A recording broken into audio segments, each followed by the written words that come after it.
India is leaving no stone unturned to achieve complete elimination of tuberculosis.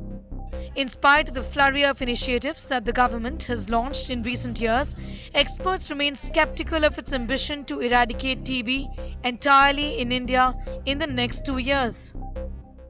India has the dubious distinction of having the highest number of cases of drug resistant tuberculosis, classified further as multi drug resistant and extensively drug resistant TB. Number of patients who have drug resistant tuberculosis, that number is going up. In fact, India now has the dubious distinction of almost a quarter of world's drug resistant tuberculosis patients. Now these patients, they are difficult to treat. The drugs that we give to these patients, they are less effective, more toxic, costly, and when these patients delay treatment, they are in the community and they spread resistant tuberculosis. Cases and deaths due to drug resistant TB has been growing in the recent years. The major reason of TB rising is because of this dormant population which keeps on producing tuberculosis. The other is the recent pandemic, COVID. The healthcare system and the resources, they were diverted to some other. So they were not concentrating on the tuberculosis control. That also led to the rising TB population. There is little knowledge of this disease. Often misconceptions and stigma around it make detection and treatment difficult. It is not related to the class or the socioeconomic barriers. It is more related to the disease and the conditions that predisposes one patient for getting the chance of disease. Say for example, poverty will always increase the chance of getting the infection, and the associated malnutrition will lead to more and more chance of getting the risk of disease.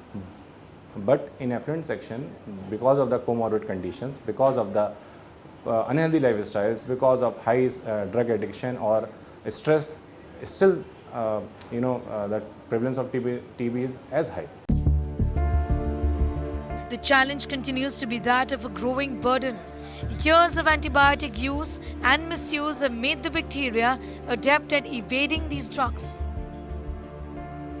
If human ignorance is a factor in the birth of resistant strains, it also plays more than a walk-on part in the spread of this communicable disease and the toll it continues to exact. Since its only symptom initially is prolonged cough, many do not know they have TB until it is too late.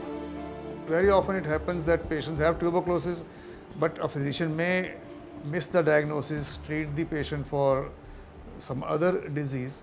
So it rises, and till the patient starts treatment, he is in the community and he is spreading the disease.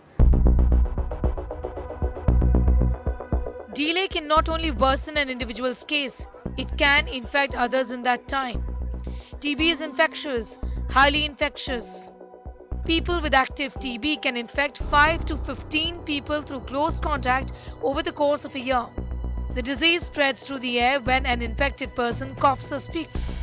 When another person breathes in the bacteria, it settles in the lungs. It can lie dormant, a stage called the latent TB infection, or develop into a full-blown disease. What about diagnostics and the road ahead? It's very important that if India wants to move towards that, it invest very clearly in adopting the newer innovative tools for diagnostics, shorter oral regimens, prevention and screening, and that's where the gaps are. To widen the reach of these technologies, the government has been ploughing money into human resources, infrastructure and policy. The number of TrueNat, CBNat facilities in the country has gone up to 5,090 from a mere 40 in 2014. 80 labs in the country support the liquid culture system for DRTB, which is drug-resistant TB, which now has been expanded to include resistance to more drugs such as linezolid and pyrazinamide. However, not everyone is quite sure that India will be able to eliminate TB by 2025. Certain steps like the Niakshay Poshan scheme are steps in the right direction. Now, recently, WHO said that the frontline testing should be changed to a molecular test because the smear microscopy is not very sensitive.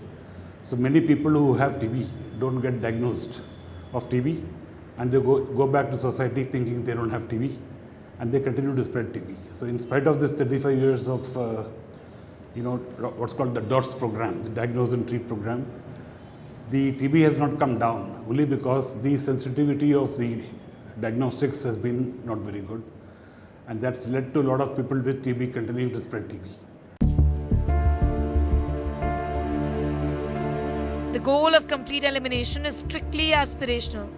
What it can do is to accelerate the momentum of the intent to eliminate a disease that has consumed us for so long. India versus TB TB हारेगा देश जीतेगा TB harega, desh jeetega has the right intent, and sometimes just the right intent is good enough. In New Delhi, Sneha Murdani for India Today.